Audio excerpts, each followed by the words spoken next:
The world has long been filled with tales of spiritual beings, sprites, fairies, elementals, sylphs, elves, undines, gnomes, yeti, and more. Creatures of folklore that transcend both time and geography. While often relegated to myth in modern discourse, these beings were historically considered integral to the world's unseen landscape. What's fascinating is how they appear consistently across different cultures, even those separated by oceans and epochs, suggesting a deeper, perhaps universal, reality behind their existence. When delving into these narratives, striking similarities persist across various cultural traditions, raising questions about their origins. The Celts speak of the Fae, mischievous spirits of the natural world. In Japan, yokai and kami weave between the mundane and the spiritual. In India, Vedic texts describe yakshas and apsaras, beings tied to nature and the elements. Native American tribes tell of little people, forest beings reminiscent of European elves or gnomes. The Tibetan yeti is seen not just as a cryptid, but as a spirit of the wilderness. Australian Aboriginal tribes recount tales of mimis, slender beings inhabiting rocky outcrops. This congruency across cultures may not be coincidental, but suggests shared human experiences with these beings. The characteristics of these beings are notably aligned with elemental forces. Sprites, sylphs, and undines, for example, are linked to air, water, and earth, existing as energetic manifestations that are often imperceptible to humans due to their vibrational nature. Sylphs move with the wind, undines embody water's fluidity, and gnomes are deeply connected to the earth. These beings seem to bridge the gap between the physical and metaphysical realms, maintaining nature's balance.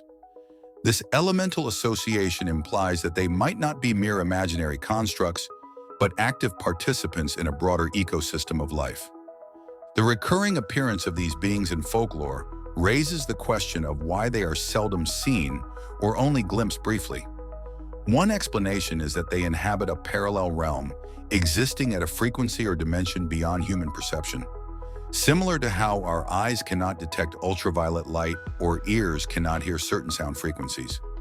Accounts of those who claim encounters often describe altered states of consciousness, induced by meditation, fasting, rituals, or entheogens, as moments when these beings become visible.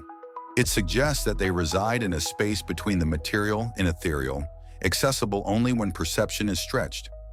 This concept aligns with theories in modern physics, which propose the existence of multiple dimensions that coexist with our own.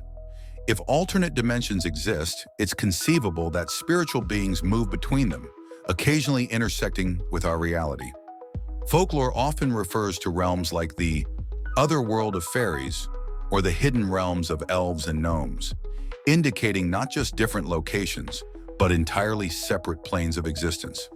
Access to these realms is said to be possible through portals, sacred sites, or during times when the veil between worlds thins, such as during Samhain or Beltane in Celtic tradition. A notable aspect of spiritual beings is their selective appearance. Beings like fairies, gnomes, and yeti are said to reveal themselves only to those with specific qualities: innocence, reverence for nature, or an open heart. This aligns with indigenous beliefs that nature spirits appear only to those attuned to the land and its rhythms. Such selectivity adds to their elusive reputation, suggesting they are not passive figures of legend, but active participants in a spiritual ecology that responds to human intentions. Furthermore, these beings often symbolize the qualities of their environments. Sprites and sylphs reflect the playful nature of the wind. Gnomes embody the grounding energies of the soil, and undines mirror the emotional qualities of water. These symbolic correlations imply that spiritual beings are not just inhabitants of an unseen realm, but conscious manifestations of natural forces. The consistent belief in these beings across disparate cultures could be seen as evidence of their existence. While some argue that shared human psychology produces similar myths, it's equally plausible that these beings are real entities encountered differently by various peoples. Their presence in diverse cultures hints at a reality that transcends folklore, a spiritual reality that has influenced human culture and understanding of the world for centuries. Even if mainstream science doesn't recognize them, their enduring presence in human consciousness suggests they may be more than mere products of the imagination. The continuity of belief in these beings speaks to a universal human desire to understand and communicate with mystical forces beyond ordinary perception. Encounters often take on deeply personal and transformative dimensions, with spiritual beings acting as guides, protectors, or tricksters that align with an individual's spiritual growth. They are also seen as guardians of sacred sites, reflecting ancient reverence for nature. This suggests that they fulfill enduring roles as agents of both spiritual and environmental stewardship, possessing both independent will and a collective purpose. The ability of these beings to appear and disappear at will, or to be visible only to a few chosen individuals, raises questions about their sentience. Traditions describe them as beings of energy, vibrating at a higher frequency than humans. This may enable them to alter their form, becoming denser to interact physically or more ethereal to retreat into their dimension. This fluidity is well documented in folklore. Fairies shifting shape, undines appearing as mist, and gnomes vanishing into rock. Such transformations hint at a mastery over reality's fluid nature, allowing them to exist simultaneously within and beyond the material realm. Why these beings choose to remain hidden is an intriguing question. Many cultures suggest that spiritual beings have retreated due to human encroachment and industrialization. Their withdrawal may be both a protective measure and a response to humanity's general disregard for nature's sanctity. From an animistic perspective, their hidden nature is not indicative of absence, but a testament to their intelligence and awareness. Sacred sites, often ancient groves, caves, or bodies of water, are considered portals to realms where encounters with spiritual beings are more likely.